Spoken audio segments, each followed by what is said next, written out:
அக்ஷய திருதியை அன்று 13 அபிஷேக பொருள்களுடன் லக்ஷ்மி, பார்வதி மற்றும் சரஸ்வதிக்கு கனகதாரா அபிஷேகம். அங்கம் ஹரே புலகபூஷணமாஸ்ரயந்தி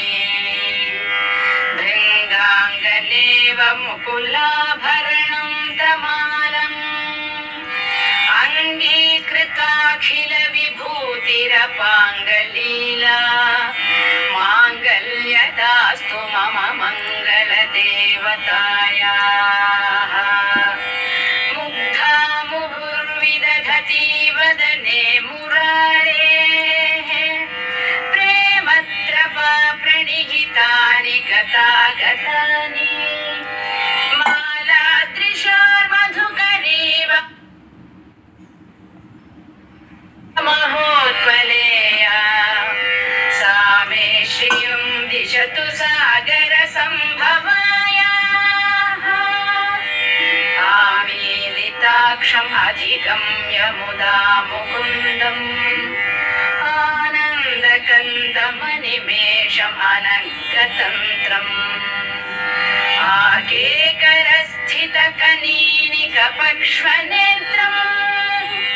ऊर्ध्वे भवे मम भुजङ्गशयाङ्गनायाः बाह्वन्तरे मधुजितश्रितकौस्तुभेया हारावलीव हरिनीलमयी विभाति कामप्रदा भगवतोऽपि कटाक्षमाला कल्याणमावहतु मे कमलालयायाः कालाम्बुदालिललितो रसिकैटभारे धाराधरे स्फुरति या तडिदङ्गनेव मातुः समस्तजगतां महनीयमूर्तिः भद्राणि मे दिशतु भार्गवनन्दनायाः प्राप्तं पदं प्रथमतः खलु यत्प्रभावात् माङ्गल्यभाजि मधुमाधिनि मन्मथेन मय्यापतेत् तदिह मन्थरवीक्षणार्थम् मन्दालसं च मकरालय कन्यकायाः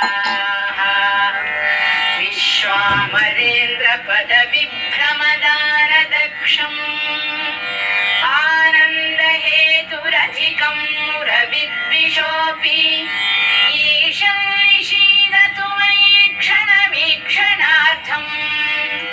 इन्दीवरोदर सहोदरमिन्दिरायाः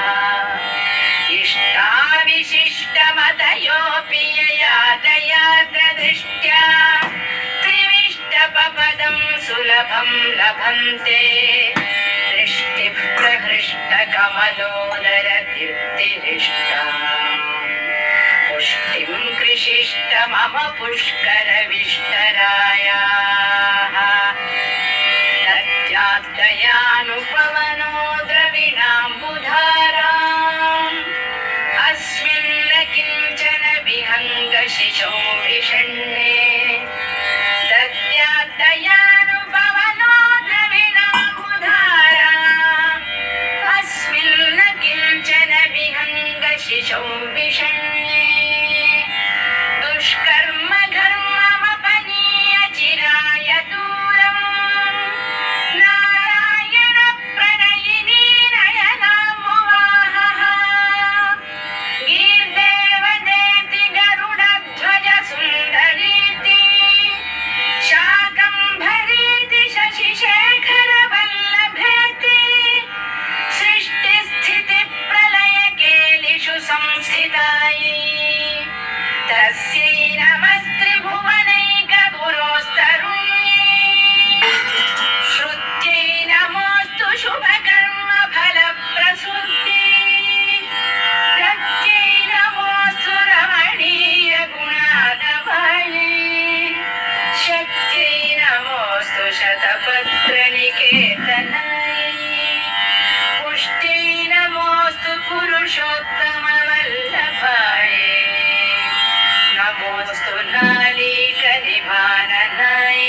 जाह्नवी भवानि सरोरुहाक्षी त्वद्वन्दनानि दुरितोद्धरणोद्यतानि मामेव मातरनिशं कलयतु मान्ये यत्कटाक्षसमुपासनाविधिः सेवकस्य सकलार्थसम्पदः सन्तनोति वचनाङ्गमानसैः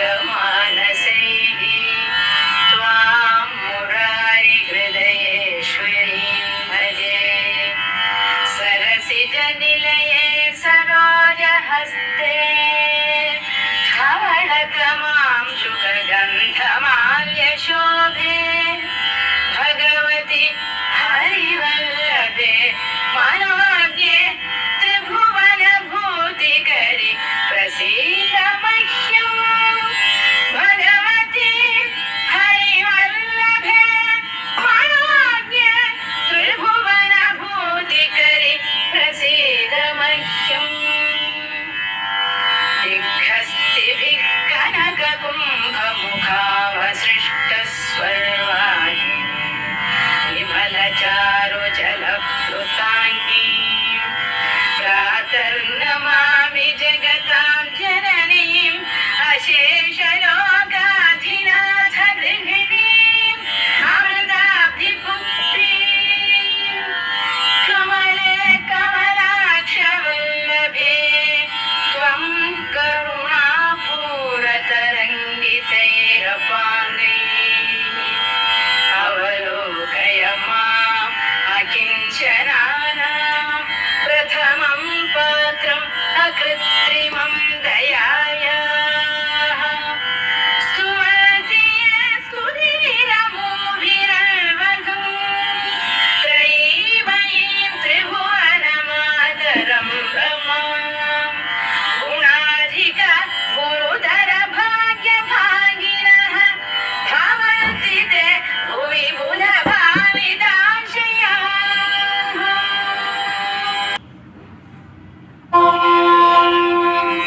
यक्षराजाय विद्महे वैष्णवनाय धीमहि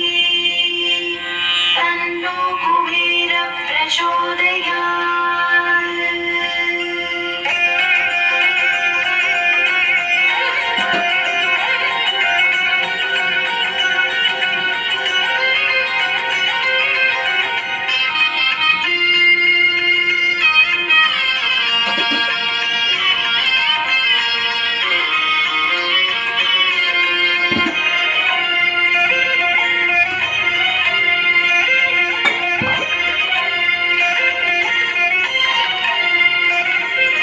जय जय लक्ष्मी श्री जय लक्ष्मी अष्टलक्ष्मी चरणं जय जय लक्ष्मी श्री जय लक्ष्मी महालक्ष्मी चरणं श्री महालक्ष्मी चरणं जय जय लक्ष्मी श्री जय लक्ष्मी अष्टलक्ष्मी चरणं जय जय लक्ष्मी श्री जय लक्ष्मी महालक्ष्मी चरणं श्री महालक्ष्मी चरणं अक्षेत्रदीर्वर्णम् अष्टैश्वर्यमल्लितरणम् अक्षयकृतिवर्णम् अष्टैश्वर्यमल्लितरणम् जय जय लक्ष्मी श्री जय लक्ष्मी अष्टलक्ष्मी चरणं जय जय लक्ष्मी श्री जय लक्ष्मी महालक्ष्मी चरणं श्री महालक्ष्मी चरणं जय जय लक्ष्मी श्री जय लक्ष्मी अष्टलक्ष्मी चरणं जय जय लक्ष्मी श्री जय लक्ष्मी महालक्ष्मी चरणं श्री महालक्ष्मी चरणम् अक्षेत्रदीर्वर्णम् अष्टैश्वर्यमल्लितरणम् अक्षयकृतिवर्णम् अष्टैश्वर्यमल्लितरणम्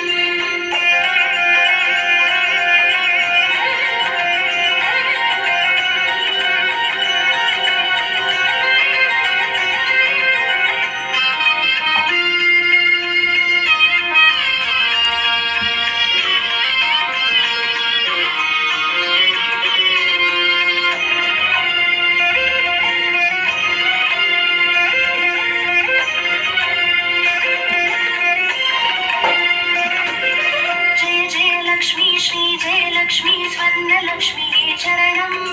பொன்பொருள் சேர்ந்திட நின்றருள் வேண்டும் श्री स्वर्णलक्ष्मी चरणम् जय जय लक्ष्मी श्री जय लक्ष्मी अष्टलक्ष्मी चरणम् जय जय लक्ष्मी श्री जय लक्ष्मी महालक्ष्मी चरणम् श्री महालक्ष्मी चरणम् जय जय लक्ष्मी श्री जय लक्ष्मी कुबेरलक्ष्मी चरणम् शङ्खनिधियुडन् पद्मनिधियुडन् मङ्गलमरुळाय चरणम् श्री कुबेरलक्ष्मी चरणम् जय जय लक्ष्मी श्री जय लक्ष्मी अष्टलक्ष्मी चरणम् जय जय लक्ष्मी श्री जय लक्ष्मी महालक्ष्मी चरणम् श्री महालक्ष्मी चरणम् अक्षय तृतीये वरणम् अष्टैश्वर्यमल्लितरणम् अक्षय तृतीये वरणम् अष्टैश्वर्यमल्लितरणम्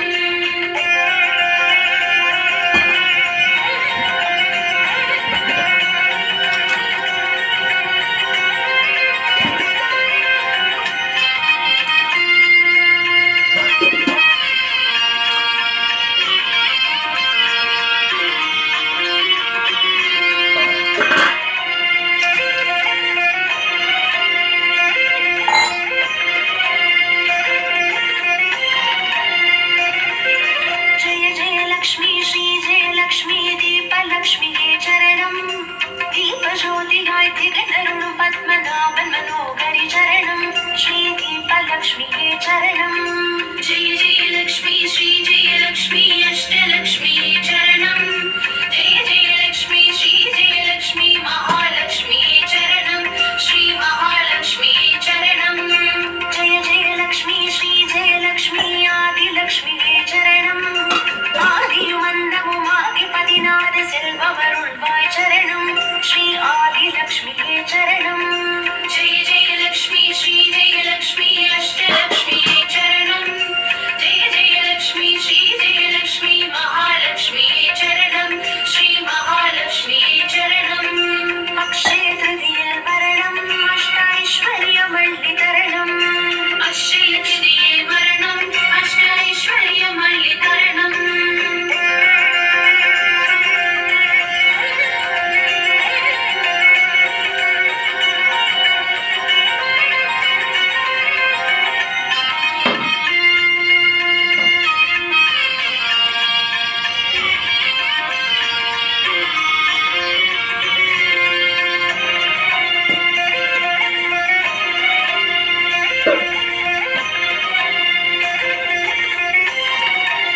जय जय लक्ष्मी श्री जय लक्ष्मी धान्यलक्ष्मी चरणम्